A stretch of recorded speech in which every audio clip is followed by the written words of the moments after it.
जी नौकरी भी दे दियो। हाँ 2 महीने हो गए कोई टका भी नहीं दिता जे। तू इदों पिछे काम ही केड़ा कीता है? बल्ले थोड़े मैं सुता रहा घड़ी। एक तो बकरी ਨੂੰ ਪੱਠੇ ਪਏ ਨੇ।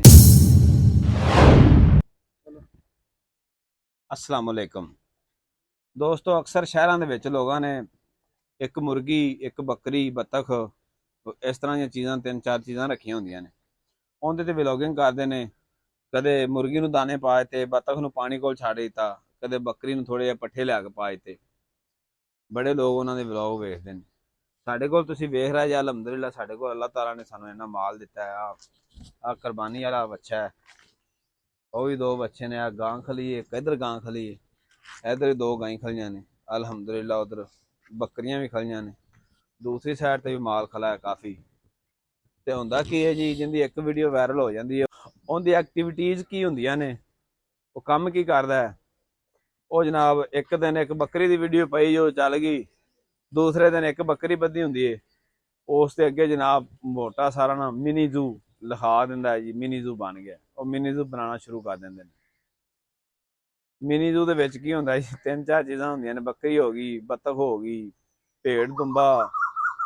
ਇਹ ਵੇਖੋ ਕਿੰਨੀ ਪਿਆਰੀ ਕੁਦਰਤੀ ਆਵਾਜ਼, ਕੁਦਰਤੀ ਮਤਲਬ ਇਹ ਸਾਡੇ ਕੋਲ ਇਹ ਬੁਲਬੁਲ ਤੇ ਰਹਿੰਦੀ ਆ ਉੱਤੇ। ਜਦੋਂ ਦਿਲ ਕਰੇ ਆ ਜਾਂਦੀ, ਜਦੋਂ ਦਿਲ ਕਰੇ ਚਲੀ ਜਾਂਦੀ। ਇਹ ਸਾਡੇ ਕੋਲ ਤਾਂ ਮਾਸ਼ਾਅੱਲਾ ਨੇਚਰਲ ਮਾਹੌਲ ਹੈ, ਸਾਨੂੰ ਤਾਂ ਕੁਝ ਬਣਾਉਣਾ ਨਹੀਂ ਪੈਂਦਾ। ਸਾਡੇ ਵਲੌਗ ਨੂੰ ਤੁਸੀਂ ਫਿਰ ਵੀ ਲਾਈਕ ਨਹੀਂ ਕਰਦੇ ਜੀ। ਵਲੌਗ ਨੂੰ ਲਾਈਕ ਤੇ ਵੀਡੀਓ ਨੂੰ ਸ਼ੇਅਰ ਕਰਿਆ ਕਰੋ, ਚੈਨਲ ਨੂੰ ਸਬਸਕ੍ਰਾਈਬ ਵੀ ਕਰਿਆ ਕਰੋ। 1-2 ਵੀਡੀਓ ਵਾਇਰਲ ਹੋਣ ਤੋਂ ਬਾਅਦ ਅਗਲਾ ਸਟੈਪ ਕੀ ਹੁੰਦਾ ਯੂਟਿਊਬਰਾਂ ਦਾ ਜੀ। ਯੂਟਿਊਬਰ ਜਨਾਬ ਇੱਕ ਛੋਟੀ ਜਿਹੀ ਪੱਟੀ ਬਣਾਉਂਦੇ ਨੇ ਥੱਲੇ, ਚੈਨਲ ਚੈਕਿੰਗ ਪੇਡ ਸਰਵਿਸ ਜਨਾਬ। WhatsApp ਨੰਬਰ ਦਿੰਦੇ ਨੇ ਥੱਲੇ ਸਕੂਨ ਨਾਲ। ਲੋਕ ਫਿਰ ਲਕੀਰ ਦੇ ਫਕੀਰ ਹੋ ਜਾਂਦੇ ਨੇ, ਉਹਨਾਂ ਨੂੰ WhatsApp ਕਰਦੇ ਨੇ, ਫੋਨ ਕਰਦੇ ਨੇ। ਉਹ ਪੇਡ ਸਰਵਿਸ ਦਿੰਦੇ ਨੇ ਜੀ, ਚੈਨਲ ਚੈੱਕ ਕਰਾਂਗੇ ਅਸੀਂ, ਤੁਹਾਨੂੰ ਸਰਵਿਸ ਦੇਵਾਂਗੇ। ਲੋਕਾਂ ਨੂੰ ਵੀ ਲਾਲਚ ਹੁੰਦਾ ਹੈ ਵੀ ਚਲੋ ਸਾਡਾ ਚੈਨਲ ਚੈੱਕ ਹੋ ਜਾਏ, ਪਤਾ ਲੱਗ ਜਾਏ ਵੀ ਚੈਨਲ ਸਹੀ ਹੈ ਜਾਂ ਨਹੀਂ ਸਹੀ। ਬਈ ਚੈਨਲ ਸਾਰੇ ਸਹੀ ਹੁੰਦੇ ਨੇ, ਕੁਝ ਥੋੜੀ ਬਹੁਤ ਸੈਟਿੰਗ ਹੁੰਦੀ ਹੈ, ਉਹ ਆਪ ਸੈਟਿੰਗ ਕਰਨਾ ਸਿੱਖੋ। ਉਸ ਤੋਂ ਇਲਾਵਾ ਤੁਹਾਡਾ ਕੰਟੈਂਟ ਅੱਛਾ ਹੋਣਾ ਚਾਹੀਦਾ ਹੈ, ਵੀਡੀਓ ਵਾਇਰਲ ਹੋ ਜਾਂਦੀ। ਕੰਟੈਂਟ ਦੇ ਸਿਰ ਤੇ ਲੋਕਾਂ ਨਾਲ ਤੁਸੀਂ ਜਿਹੜੀ ਤੁਹਾਡਾ ਕਨੈਕਸ਼ਨ ਹੈ ਉਹ ਅੱਛਾ ਹੋਣਾ ਚਾਹੀਦਾ। ਲੋਕਾਂ ਨਾਲ ਗੱਲਬਾਤ ਤੁਹਾਡੀ ਅੱਛੀ ਹੋਣੀ ਚਾਹੀਦੀ। ਲੋਕ ਤੁਹਾਡੀ ਵੀਡੀਓ ਨੂੰ ਲਾਈਕ ਕਰਨ, ਤੁਹਾਡੀ ਚੈਨਲ ਨੂੰ ਸਬਸਕ੍ਰਾਈਬ ਕਰਨ। ਇਹ ਤੁਹਾਡੀ ਬਹੁਤ ਵੱਡੀ ਸੈਟਿੰਗ ਹੈ। ਮਾਸ਼ਾਅੱਲਾ ਜੀ, ਜਾਨਵਰਾਂ ਨੂੰ ਪੱਠੇ ਪਾ ਰਿਹਾ ਬੰਦਾ ਜਿਹੜਾ ਰੱਖਿਆ ਆਪਾਂ। ਹਾਂ ਜੀ ਨੌਕਰੀ ਵੀ ਦੇ ਦਿਓ। ਹਾਂ 2 ਮਹੀਨੇ ਹੋ ਗਏ ਕੋਈ ਟका भी नहीं दिता जे। ਤੂੰ ਇਦੋਂ ਪਿੱਛੇ ਕੰਮ ਹੀ ਕਿਹੜਾ ਕੀਤਾ ਹੈ? बल्ले थोड़े मैं सुता रहा घड़ी।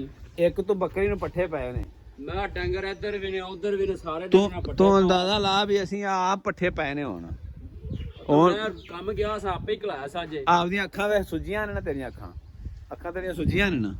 ਨਹੀਂ ਸੁੱਤਾ ਰਹਿੰਦਾ ਸਾਰਾ ਦਿਨ, ਤੁਸੀਂ ਤਮਾਸ਼ਾ ਬਣਾਈ ਰੱਖਣਾ। ਹਾਂ ਸੁਬਾਹ ਤੈਨੂੰ ਦਿਆਂ ਦੇ ਪੈਸੇ, ਆ ਬੱਕਰੀਆਂ ਨੂੰ ਵੀ ਛੱਡਣਾ ਹੀ, ਠੀਕ ਹੈ? ਹਾਂ ਜਲਦੀ ਕਰ ਜਲਦੀ। ਆ ਹੁਣ ਤੂੰ ਮਕਈ ਲਿਆਂਦੀ ਵੱਢ ਕੇ ਤੇ ਸਾਰੀਆਂ ਗੁੱਲੀਆਂ ਵਿੱਚ ਲੈਂਦੀਆਂ ਉਵੇਂ ਤੂੰ। ਭਾਜੀ ਫਿਰ ਆਪੇ ਤੁਸੀਂ ਆਰਡਰ ਦਿੱਤਾ ਸੀ ਵੀ ਵੱਢ ਲਿਆ, ਜੀ ਹੈਗੀ ਕੱਚੀ ਹੈਗੀ ਪੱਕੀ ਹੈਗੀ ਵੱਢ ਲਿਆ। ਤੈਨੂੰ ਘੱਟ ਦਿਸਦਾ? ਮੈਨੂੰ ਤਾਂ ਨਜ਼ਰ ਆਉਂਦਾ ਕੱਚੀ ਪੱਕੀ ਤਾਂ ਤੈਨੂੰ ਆਖਿਆ ਵੱਢ ਲਿਆ, ਪਰ ਗੁੱਲੀਆਂ ਦੇ ਵਿੱਚ ਨਾ ਲਿਆ। ਸਾਰੀਆਂ ਕੁਤਰ ਦਿੱਤੀਆਂ ਵਿੱਚ, ਗੁੱਲੀਆਂ ਤੋੜ ਤੋੜ ਦੋ ਸੀਟੀਆਂ ਵਾ। ਆ ਨਿਗਾਹ ਮਾਰ ਕਿੰਨੀਆਂ ਕੁਤਰੀਆਂ ਨੇ ਵਿੱਚ। ਤੇ ਹੁਣ ਭਾਈ ਫਿਰ ਕੀ ਕਰੀਏ? ਇਹ ਬੰਦਾ ਠੀਕ ਨਹੀਂ ਹੈਗਾ, ਇਹਨੂੰ ਛੁੱਟੀ ਕਰਾ ਦਿਓ। ਇਹਨੂੰ ਅੱਗੇ ਤਰਫੜਾ ਤੋਂ ਅਲਰਜੀ ਹਾਂ ਅੱਗੇ ਚ ਪਾਵਣ ਵਾਲੇ ਹੁਣ ਉੱਤੋਂ 4 ਵਜੇ ਨੂੰ ਹੀ ਵੇਖ ਆ ਰਿਹਾ ਕੁਦਰ ਕੇ ਤੇ ਹਾਂ ਤਰਫੜਾਂ ਤੋਂ ਅਲਰਜੀ।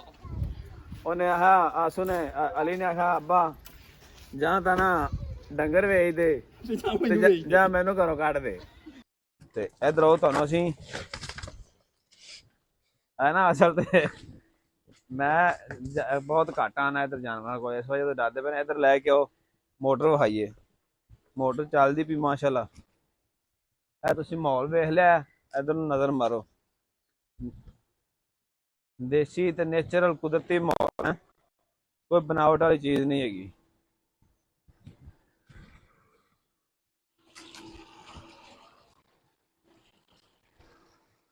ਅਲਹਮਦੁਲਿਲਾ ਮੋਟਰ ਲੱਗੀ ਆਪਣੀ, ਠੀਕ ਹੈ, ਪਾਣੀ ਦੀ। ਇੱਧਰ ਨੂੰ ਰਕਬਾ ਹੈ, ਇਹ ਅੱਗੇ ਸਾਰਾ ਝੋਨਾ ਲੱਗਾ ਹੋਇਆ ਹੈ। ਉਹ ਬਹੁਤ ਦੂਰ ਤੱਕ ਤੁਹਾਨੂੰ ਝੋਨਾ ਵੀ ਇਨਸ਼ਾਅੱਲਾ ਚੈੱਕ ਕਰਵਾਵਾਂਗੇ। ਮਾਸ਼ਾਅੱਲਾ ਜੀ ਇਹ ਮੁੰਜੀ ਤਿਆਰ ਹੋ ਗਈ ਹੈ, ਪੱਕ ਗਈ ਮੁੰਜੀ, ਕਿੰਨੀ ਖੂਬਸੂਰਤ ਲੱਗ ਰਹੀ ਹੈ। ਸਾਡੀ ਵੀ ਵੀਡੀਓ ਨੂੰ ਲਾਈਕ ਤੇ ਚੈਨਲ ਨੂੰ ਸਬਸਕ੍ਰਾਈਬ ਕਰ ਦਿਓ, ਬਹੁਤ ਮਿਹਰਬਾਨੀ।